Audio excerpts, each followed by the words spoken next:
a desolate place this is.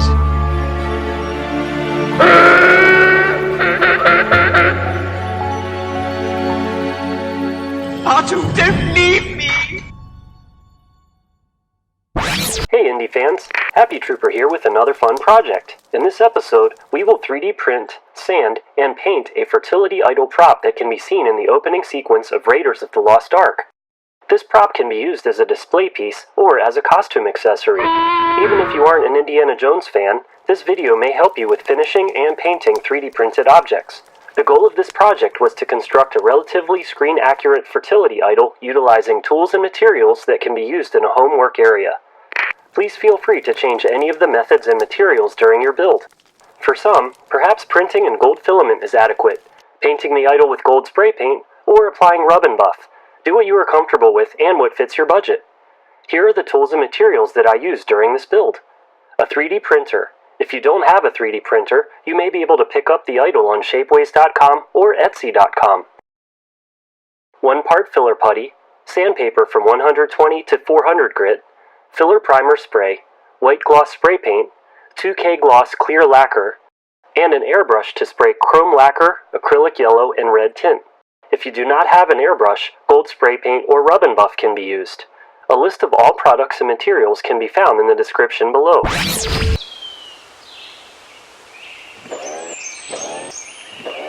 Thanks to Tom666, Indy's Fertility STL file is available for free on Thingiverse.com. I am using a CR10S printer with Inland PLA Plus in black, printing at 210 degrees. I used Cura software to generate my G-code for printing. The object was printed at 0.2mm layer height. I used the Supports Everywhere option. To make the supports come off a little easier, I applied the following settings. After the print is completed, begin sanding the idol with 120 grit sandpaper to knock the ridges down. After sanding, fill in any visible gaps with filler putty. Bondo is usually my go-to, but I've also had success with wood filler putty. Sand the dried putty down with 220 and then switch over to 400 grit to finish off the filler and the filament. 400 grit will give the primer something to bite into in the next step. In the areas where it was difficult to reach with sandpaper and filler, I used clear nail polish to attempt to fill in the ridges.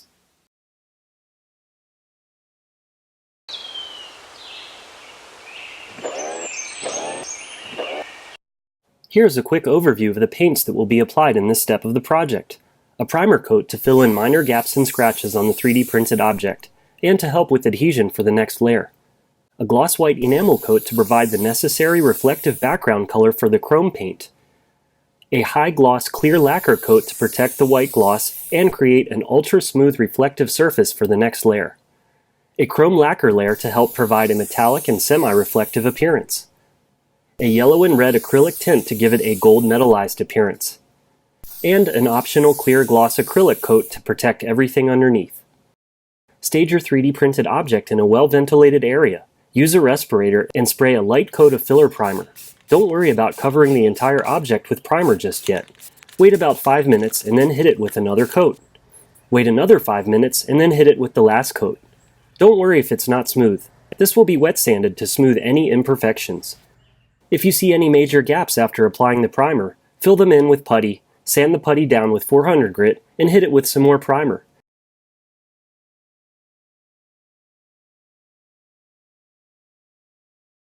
I added a few drops of dish soap in a bowl of water to help lower the surface tension of the water and lubricate the surface.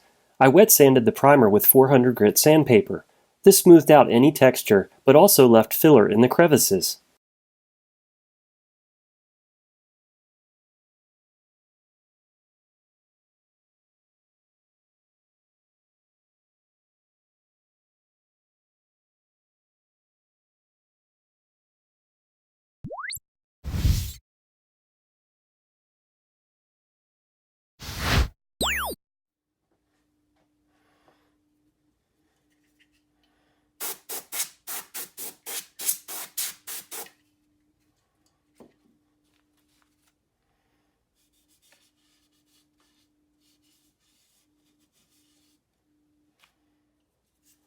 Next, I hit the object with white gloss spray paint. Spray a light mist coat to cover about 60% of the object. Don't worry about covering it. Wait 5 to 10 minutes and then spray a second heavier coat. Try to get about 80% coverage. Wait another 10 minutes and then spray a final wet coat. Try to avoid runs and drips. Keep the can moving at all times and use the suggested spray distance. If this is your first time spray painting, get an extra can and practice on another object so that you can lay down a nice smooth coat. If you do have orange peel or runs, don't despair. Wet sand the imperfections out with 600 grit sandpaper and then hit the object again with more gloss white spray. Don't move on until you have a decent white gloss coat. I let the object cure for over 48 hours.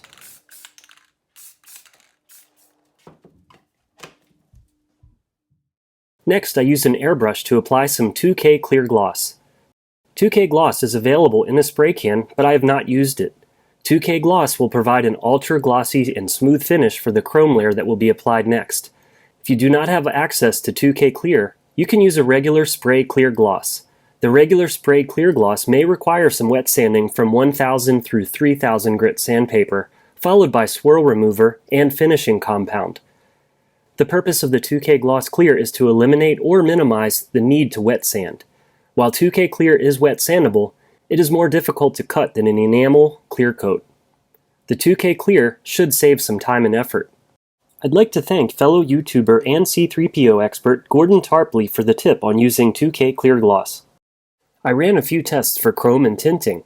The two contenders for airbrushing chrome were All-Clad Chrome and Spaztix Mirror Chrome. Both manufacturers recommend a gloss black base coat for a chrome finish. I also tried a white gloss base coat. Here is All-Clad Chrome. The left spoon has a white base coat, and the right has a black base coat. I sprayed the black coat in a hurry so it isn't an ultra smooth finish. This test was used to determine which coat would provide a better shine. Next is Spaztix Mirror Chrome. Again, the left spoon has a white base coat, and the right has a black base coat. The white base coat provides the shine that I'm looking for. Here are the two chromes with white bases, All-Clad on the left and Spaztix on the right. Both provide a nice shine. I sprayed some Tamiya Clear Yellow Gloss Acrylic on the left spoon and Tamiya Clear Yellow Gloss Acrylic with a little bit of red on the right spoon. It is difficult to see in the video, but the yellow alone looks greenish in some light. The touch of red made it look more like gold. I also tried All-Clad Clear Aqua Gloss topped with All-Clad Transparent Yellow. It really muted the reflective properties. I like the finish with the Tamiya Acrylic Clear Yellow and Red. Both the All-Clad and Spaztix are suitable for the chrome layer. I chose to go with Spaztix. While wearing a respirator, I sprayed Spaztix from my Posh H single-action airbrush at about 18 psi. It went on easily. I sprayed a light first coat on the object, and then hit it again with another pass to cover all areas. It did need a third pass to touch up a few areas. I used a microfiber towel to very lightly remove excess chrome paint particles. You don't really need to buff it. The gloss undercoat is very smooth and the chrome is very light, so you could risk removing the paint if you buff too hard, especially around the edges. A simple wipe was enough to reveal the nice finish. I mixed 4 milliliters of Tamiya Clear Yellow Acrylic with half a milliliter of Tamiya Clear Red Acrylic and thinned the two colors with Tamiya Acrylic Thinner to the consistency of milk. The mixture was sprayed at 18 psi and it took about 6 passes with the airbrush to build up a gold tint. You may need to experiment with the paint mixture to get the tint that you like.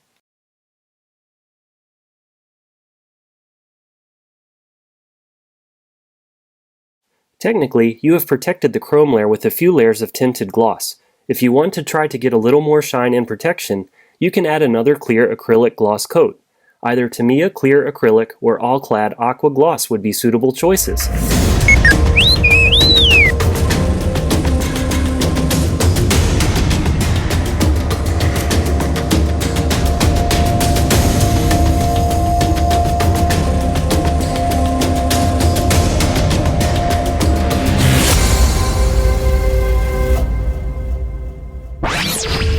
Help a sand trooper out and give me a like, or better yet, click the subscription button below.